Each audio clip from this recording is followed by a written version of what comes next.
तारीख को हम चांद पर उतरने वाले हैं। वो जो ड्यूरेशन है ना दोस्तों, लास्ट के जो 17-18 मिनट का ड्यूरेशन है, उसे 17 मिनट्स ऑफ टेरर कहा जाता है। What are these 17 minutes of terror? होता क्या है उस टाइम पे, आओ समझते हैं। हमारा विक्रम इस वक्त चांद के चारों तरफ 25 kilometre is the closest point जब वो चांद के चारों तरफ घूमता है। तो हम उस 25 किलोमीटर की हाइट से चांद पर उतरने की कोशिश करेंगे। इसरो ने पहले प्लान किया था कि ऑर्बिट रखा जाएगा 30 किलोमीटर बाय 100 किलोमीटर का, यानी हम चांद के एकदम पास जब होंगे तब हम उसे 30 किलोमीटर दूर होंगे, और जब उसे काफी दूर रहेंगे तो 100 किलोमीटर दूर होंगे। बट अभी जो सबसे नजदीकी पॉइंट है वो 25 किलोमीटर है।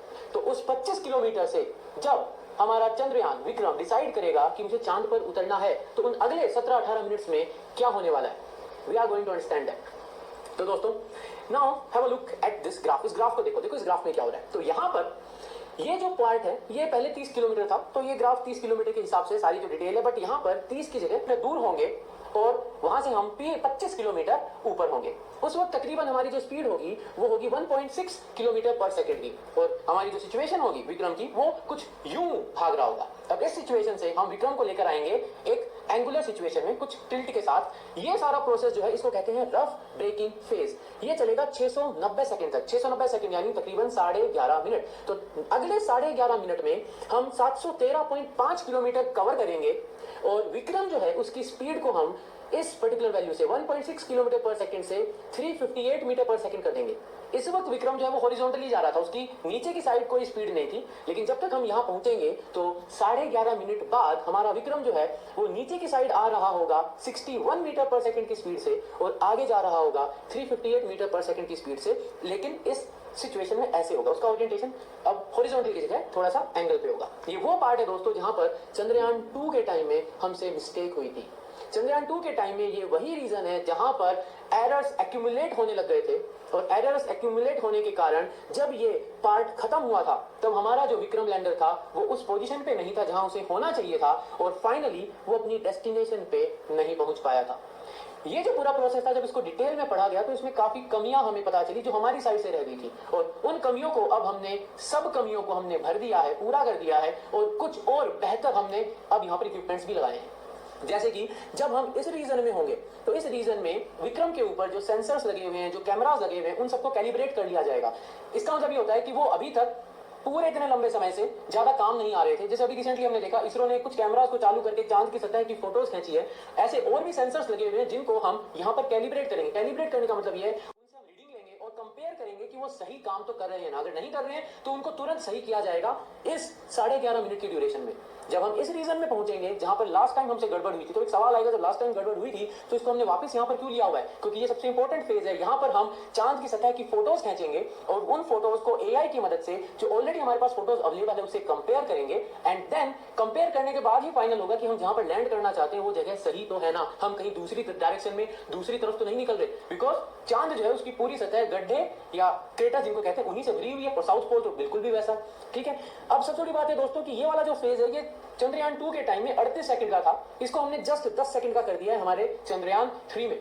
यानी हमने सिस्टम की स्पीड बढ़ा दी है, फोटोज खींची भी जाएगी, फोटोज कंपेयर भी होगी, एआई भी काम करेगा, एल्गोरिथम भी काम करेगा, बट वो सारा काम अब 38 सेकंड की जगह सिर्फ 10 सेकंड में हो जाएगा।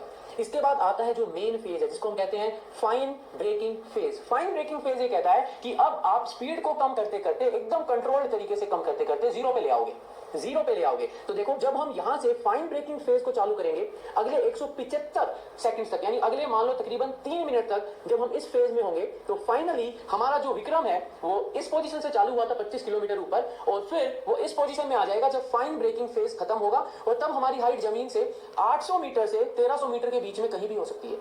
तो मान लो अगर हम 800 मीटर ऊपर हैं जमीन से, तो उस वक्त हमारी स्पीड ना नीचे की साइड होगी ना आगे की साइड होगी, विक्रम उस वक्त हवा में वहीं पे होवर कर रहा होगा। अब वहां पर उसके फिर से सेंसर्स चालू करे जाएंगे, फिर से उसके जो वेलोसिटी मीटर्स हैं उनको चालू किया जाएगा, उनको कैलिब्रेट किया जाएगा, हाइट नापी जाएगी हम कितने ऊपर हैं, फोटोज खींची जाएगी, फिर से कंपेयर किया जाएगा, क्योंकि अब हम अगला स्टेप जो बड़ा स्टेप है वो लेने वाले हैं जहां पर हम सीधा हमारे विक्रम को जमीन से सिर्फ 150 मीटर ऊपर ले आएंगे।